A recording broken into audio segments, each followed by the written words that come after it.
नमस्कार मैत्रिणींनो, स्वागत आहे तुमचं आपल्या यूट्यूब चॅनलमध्ये।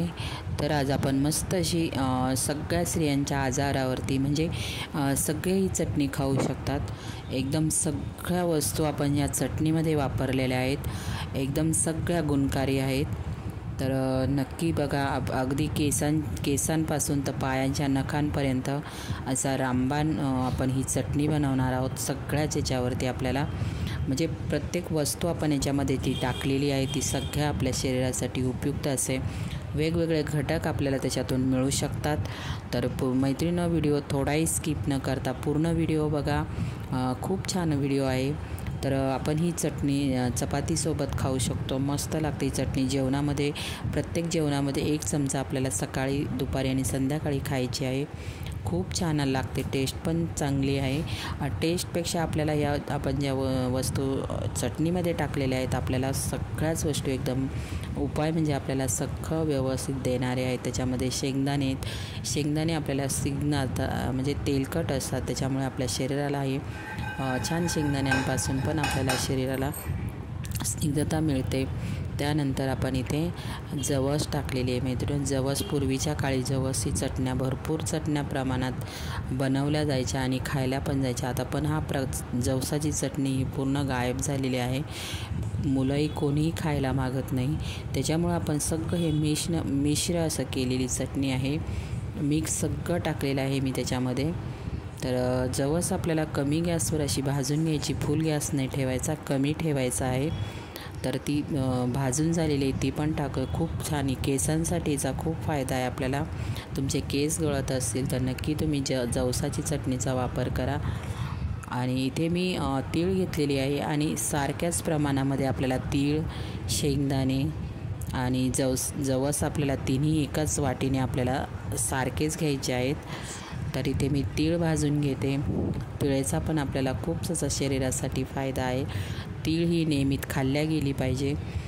तर इथे तीळ कमी गॅसवर आपल्याला भाजून घ्यायची आहे। तर पूर्वी तिळाच्या पण चटणी बनवायची, तिळाची, जवसची भरपूर अशा चटण्या बनवल्या जायच्या। तर आता कसं नाही खाल्ल्या जात, मुलं पण खात नाही, कोणच खात नाही। त्याच्यामुळे अशा पद्धतीने करून बघा, तर तुम्हाला नक्कीच याचा फायदा होणार आहे। तर इथे मी खोबरं किसून घेतलेलं आहे।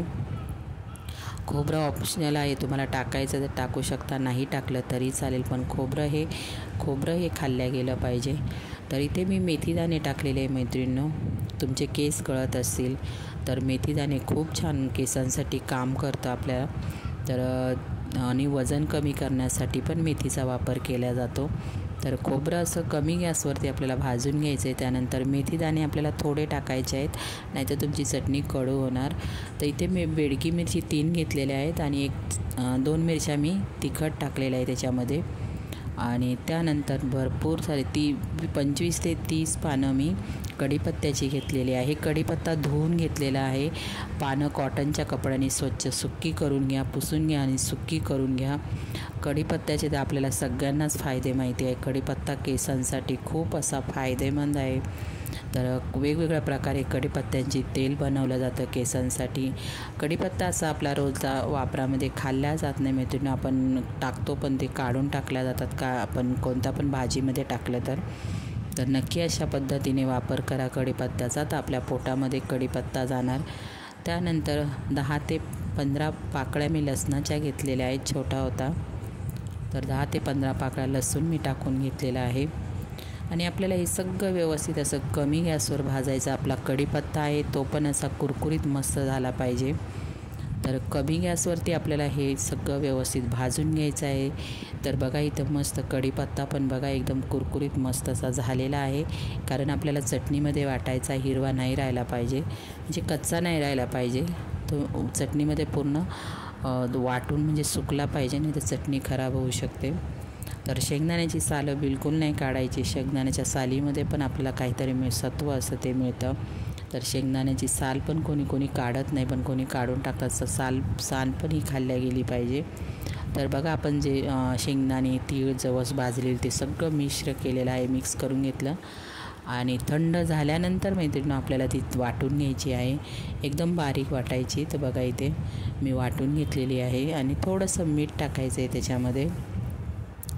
आणि थंड झाल्यानंतर एक तुमच्याकडे कोणती बरणी असेल, डबा असेल, काही असेल तर आपल्याला स्वच्छ असं पुसून घ्यायचं आहे. पूर्ण सुक्कं ठेवायचं, थोडंसं फॅन खाली ठेवा धुतल्यानंतर. आणि मिक्सरचं भांडं हे एकदम सुक्कं पाहिजे तेव्हा वाटायचं आहे आपल्याला. तर इथे मस्त अशी बारीक वाटून झालेली एका बरणीमध्ये आपल्याला स्वच्छ बरणीमध्ये भरून ठेवायची. नक्की करून बघा, एकदम फायदेशीर अशी चटणी. बाय मैत्रिणींनो.